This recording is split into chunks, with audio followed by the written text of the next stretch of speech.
Hello and welcome to this special broadcast from the Tribune Network. I'm Rohit Bhan. The big story we are discussing, the disengagement of troops along the Pangong Tso sector in eastern Ladakh, where the Indian and the Chinese troops have started disengaging after 9 months of standoff. The Defense Minister Rajnath Singh yesterday made a statement in the parliament informing about the disengagement. And also the Congress today, Rahul Gandhi addressing a press conference some time back. In fact, he leveled some allegation that the Indian government had actually ceded some land to the Chinese.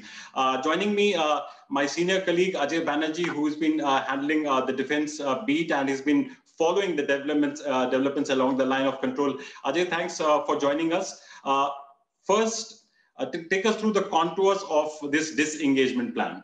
First of all, Rohit, we started the two sides started a disengagement 2 days ago at Pangong Tso, on both sides of the Pangong Tso, the north bank and the south bank. To tell our viewers and listeners, Pangong Tso is a 135-kilometer wide glacial melt lake. China controls around 60% of it. We control around 40% of it. Now, these fingers which we talk about, as people often refer about fingers, even the Tribune's headline today talks about finger 8. Now, these fingers are actually mountain spurs which come and end at the north bank of the lake. The south bank of the lake doesn't have these spurs, which is a flat terrain. On the north bank, these are fingers. Now, to address your questions, first of all, we start off with the contours of the plan. The first contour is that the Pangong Tso Lake troops on both sides, the north bank and the south bank, will disengage to a particular distance. And this has to be done in the next 4 weeks. And this has to be verified on ground. Now, this means a gradual thinning out of the armored elements, that is the tanks, the BMPs, and the infantry combat vehicles, which we have on both sides. Those will be thinned out, followed by the artillery, followed by the infantry, and a certain distance will be maintained between the two sides, and that will be verified after a month. Now, during that intervening period, as per the plan, we will go to between finger 3 and 4. That's a post called Dhan Singh Thapa. For our viewers, Dhan Singh Thapa was a Paramveer Chakra of the 1962 war. Chinese troops will go back to finger 8. That is, again, I'll explain mountain spur number 8 from west to east ratio. So when finger 8 means Chinese military base at Srijap is near finger 7 and finger 8. So we have been traditionally claiming the claim line still finger 8. But actually on ground, we have not been patrolling beyond finger 4 or finger 5. Actually, I've been to finger 4 on the north bank of finger 4. Finger 4 is actually a no man's land. Now we are on the lower ledge of finger 4. The Chinese will be on finger 8. To explain, the distance between finger 4 and 8 is around 23 to 24 kilometers. Now, keep in mind these fingers, I repeat, are mountain spurs.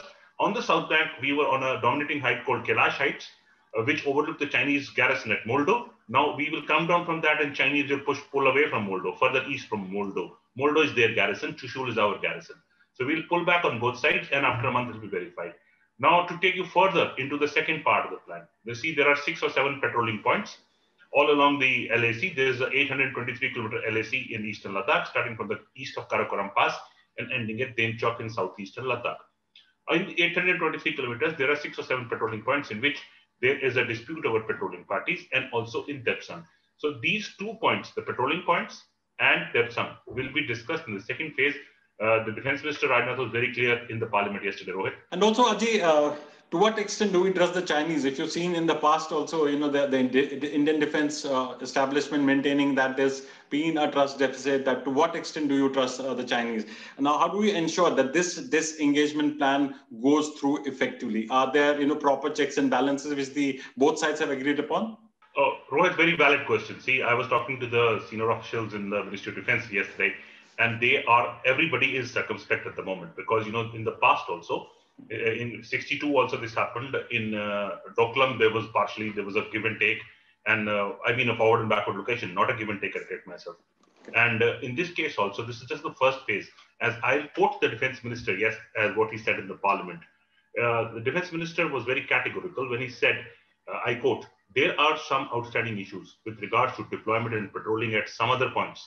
This he's talking besides the Pangong. So I return to the quote. Right. Along the LAC in eastern Ladakh, these will be the focus of further discussions with the Chinese side.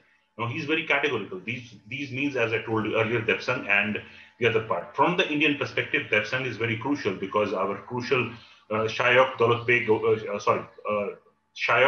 Goldi road runs on the axis. It is 255 kilometers. Our strategic airfield at DPO called the Daulat Beg Goldi is also in the same sector on the Depsang plains. and north of the Dagestan Plains is the Karakoram Pass. So if China tries something, they can harm us out there, and India is well prepared. They have tailored the military defenses to hold back the PLA and the plains. To explain to your viewers, Depsang is around a 700 square kilometer plain. To give a perspective, Delhi is around 730 square kilometers. So Depsang is slightly bigger than the national capital in terms of size. It's around 900 square kilometers. It is at around 16,000, at an altitude of 16,000 feet. How do we trust the Chinese? Critical question, because everybody is circumspect, as the defense minister also said in parliament, that we are waiting and watching. This will be in phases, verifiable phases. That means physically we'll go and verify on the spot. This has happened. I must warn out here, because that's the key question. A similar disengagement had started pre-Galwan in June, and the Galwan clash took place on 15th of June. We lost around 20 lives. China lost equal number of lives, though they have not come out with the actual figure, but they have lost equal number of lives, Rohit. Okay, and Ajay, at what level is this being monitored? At what level is this disengagement process being monitored? Rohit, in the past 3-4 meetings, as all our viewers be aware, that we have held around 9 commander level meetings. These commanders are lieutenant general level people on both sides. In the past 3 or 4 meetings, the MEA representative or joint secretary level officer has been sitting there. Of course, it is being monitored directly at the level of the RM, that is the defense minister, and the external affairs minister, Dr. S. Jaishankar. And these two are in the loop. These two, if you remember correctly, our viewers will remember in September, both of them had gone to Russia and spoken to the Chinese counterparts out there in Russia at the Moscow. There was an event in Moscow where the Chinese were also there and we were also there, and we had a meeting with them. I don't know if this was coordinated by the Russians, but it was held in Moscow. So these two are the ones coordinating it. The National Security Advisor, Mr. Ajit Doval, is also in the loop. And of course, the Prime Minister's office and the Prime Minister is also in the loop. There is a lot of talk about what the Congress leader, Mr. Rahul Gandhi, said this morning about giving up in finger 4 and finger 3. Well, to give a perspective to it, we held land till finger 3. Finger 4 is no man's land. We claim till finger 8, that is east of finger 4. And when we talk about patrolling has been temporarily suspended. That is what the defense minister said. And it will resume only after both sides have reached a total disengagement on all along the LAC. Now, I must add out here, when we talk of disengagement, we're talking around 50,000 troops on each side.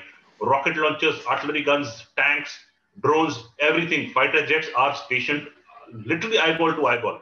The terrain is treeless, dry, desert.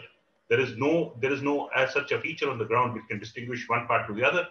We are, for the past 9 months, this military standoff has been very serious. People have not been talking much about it, but this is what the situation is at the moment.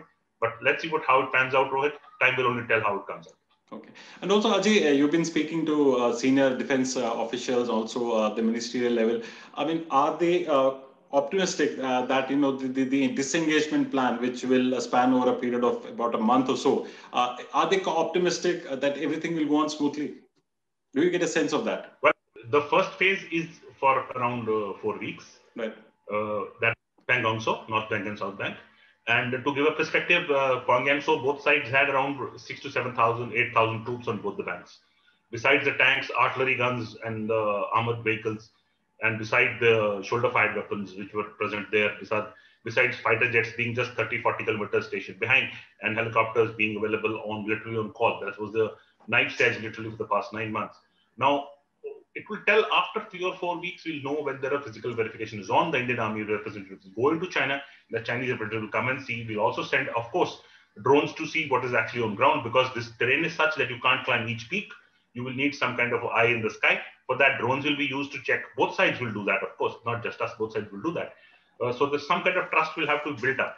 Now, this trust has to come. I am very sure that has to come from Mr. Modi and Mr. Xi Jinping whenever they speak to each other.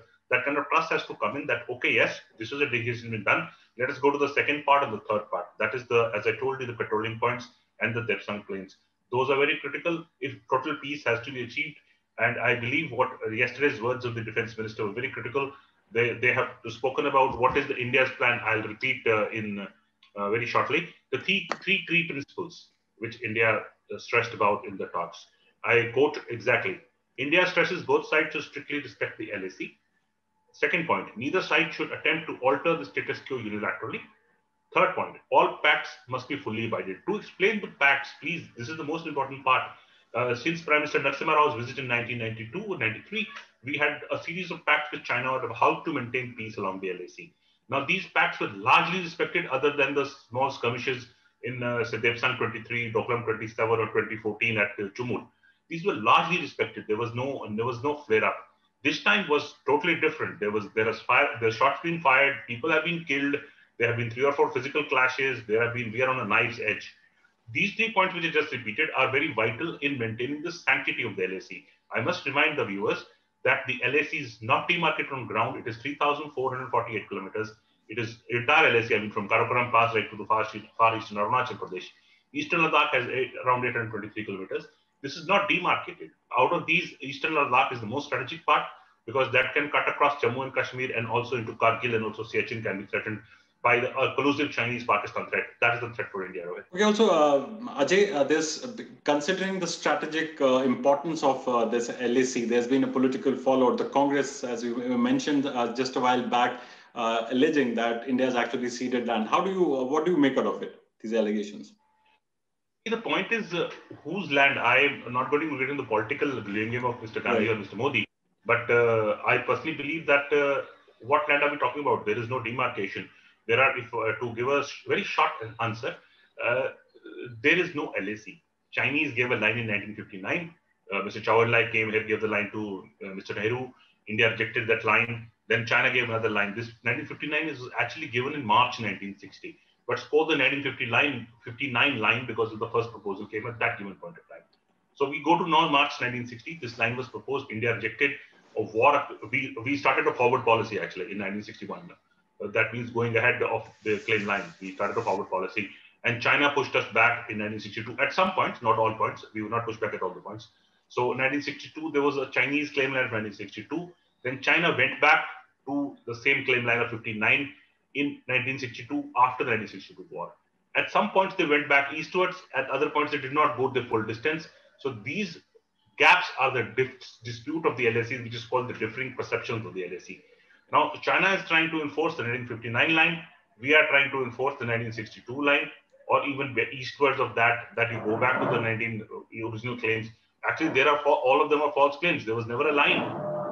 If you go back to the treaty of the Dogra Empire with the Tibetans, when the Ladakhi king in 1834, it clearly spoke about the Kurnak fort, which is on the far eastern edge of the Pangong Tso lake, being part of the Sikh Empire. So this all started later during the British times. I must explain the British times. British tried to demarcate the line 5 times between 1873 and around 1914. They made 5 attempts. The Chinese each time refused. Keep in mind, Tibet and China were kind of a similar entity with the British brought them about. Now, this dispute carries on since what, 1846.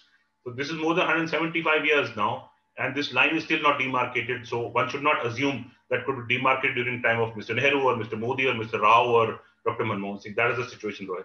Well, thank you so much, Ajay. Thanks for those insights. We'll keep on coming back to you. We'll keep on tracking this disengagement process. As you mentioned, it will take some months. So we'll keep on tracking and whether the Chinese actually stick to what they've assured during the course of disengagement. We'll provide you all the updates. You can log on to our website, tribunemedia.com, for further updates, and also follow us on our other social media platforms like Twitter, Facebook, and Instagram. Meanwhile, thanks for watching.